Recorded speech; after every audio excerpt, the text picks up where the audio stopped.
باللہ من الشیطان الرجیم بسم اللہ الرحمن الرحیم۔ مولا کائنات حضرت امیر المومنین علی ابن ابی طالب علیہ السلام کے مجموعہ کلام نہج البلاغہ کے تیسرے باب کا 284 نمبر فرمان، اور اس فرمان کو پڑھ کر یہ محسوس ہوتا ہے کہ مولا علیہ السلام نے یہ فرمان آیت مباہلہ کی تفسیر میں بیان کیا ہے۔ آیت مباہلہ کہ جس میں اللہ فرماتا ہے کہ فمن حاجک من بعد ما جاءک من العلم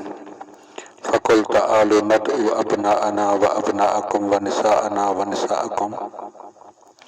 وانفسنا وانفسکم ثم نبتہل فنجعل لعنت اللہ علی القاذبین، کہ اے میرے حبیب، علم کے آ جانے کے بعد بھی اگر کوئی حجت کرے، آپ سے جھگڑا کرے، فقل تو آپ فرما دیجئے کہ تم اپنے بیٹوں کو لے آؤ، ہم اپنے بیٹوں کو لے آتے ہیں، تم اپنی خواتین کو لے آؤ، ہم اپنی خواتین کو لے آتے ہیں، تم اپنے نفوس کو لے آؤ، ہم اپنے نفوس کو لے آتے ہیں، ثم نبتہل، پھر مباہلہ کرتے ہیں، اور نجعل لعنت اللہ علی القاذبین، اور ہم جھوٹوں پر اللہ کی لعنت قرار دیتے ہیں۔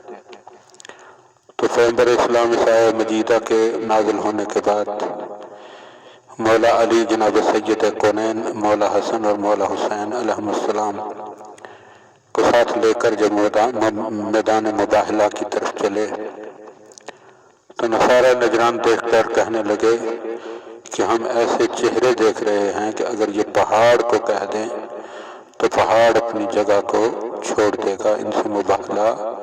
نہیں ہو سکتا، اگر انہوں نے بد دعا کر دی تو ہم میں سے کوئی بھی دنیا میں باقی نہیں رہے گا۔ تو اسی کنٹیکسٹ میں ہمیں لگ رہا ہے کہ مولا علی فرما رہے ہیں، وقال علیہ السلام، آپ علیہ السلام نے ارشاد فرمایا،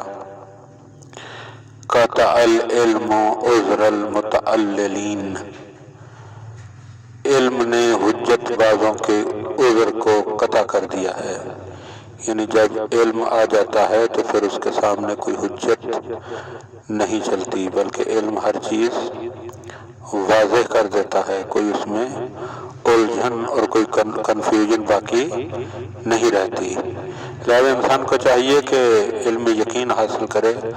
تاکہ دنیاوی الجھنوں سے بھی بچے اور اس کی دنیا بھی سنور جائے اور اس کی آخرت بھی سنور جائے۔ اللہم صلی علی محمد و آل محمد وعجل فرج آل محمد۔